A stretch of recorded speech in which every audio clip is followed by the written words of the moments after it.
So let's go over our framework. You want to, and then we'll dig in. That sounds great.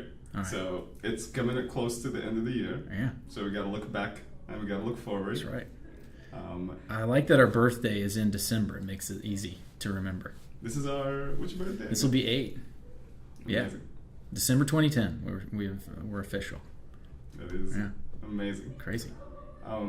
Yeah, and I'm excited to I think the organizer framework that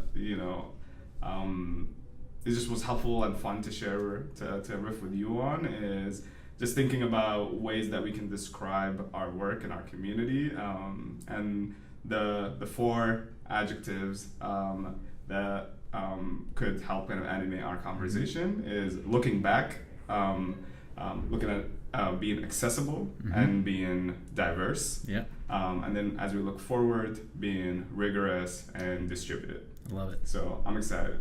So I'll pretend to be the interviewer, and I'll ask you. So I'll kick it off. You start us with, this last year we started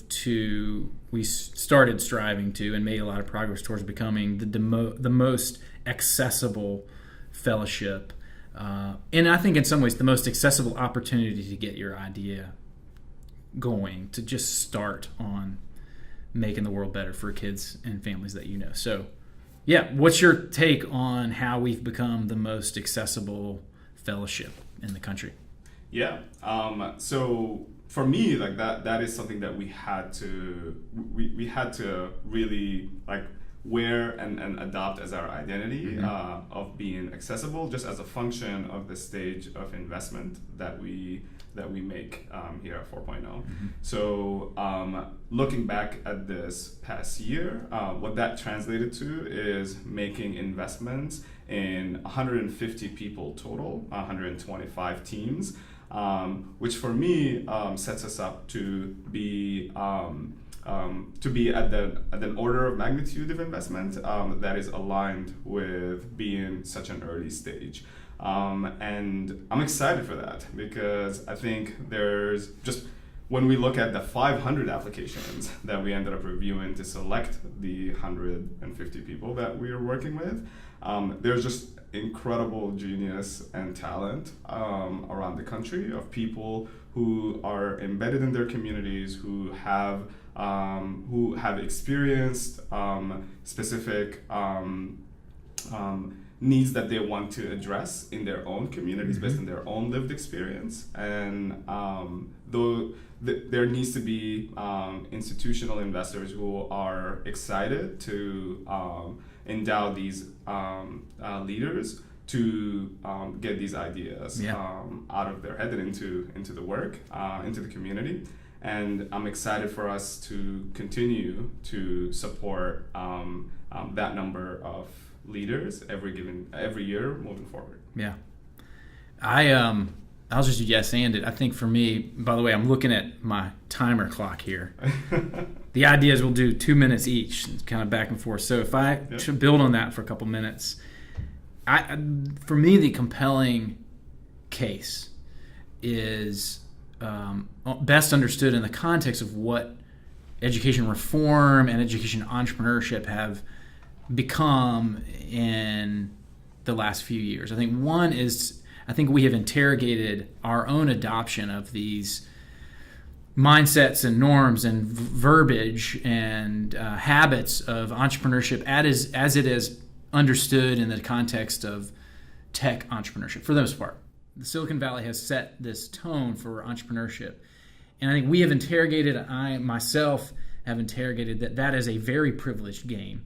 It is rooted in the idea that when money comes in, it begins the process of extracting the founder, the human who started that idea, from the institution that when it scales yields profits for that investor. Yeah. So I feel like one of the things we've done this year is to just name that and to say and to own that we have adopted a lot of that language, and with it made entrepreneurship in education an even more privileged game than it already was. Yep. And so I think that's one thing that we have at least started to own and unpack. And I think I've seen real progress as we've just named that and said that's we cannot be the most accessible if we aren't interrogating even the perception that we have of what success is. And so often success is quitting your job, making millions, and selling out. And that is so rooted in this construct of the success of the venture.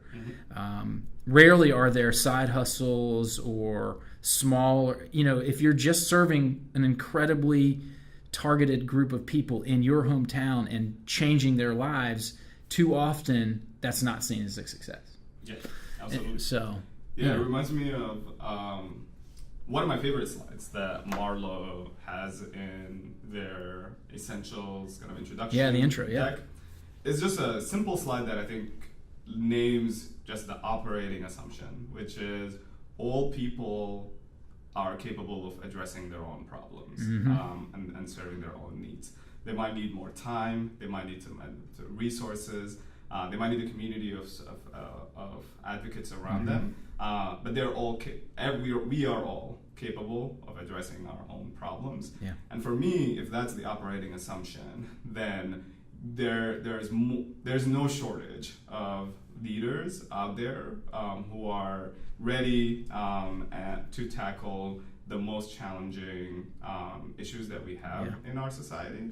And it's on the investment community to pay attention and to meet those leaders where they are to be able to take these ideas forward.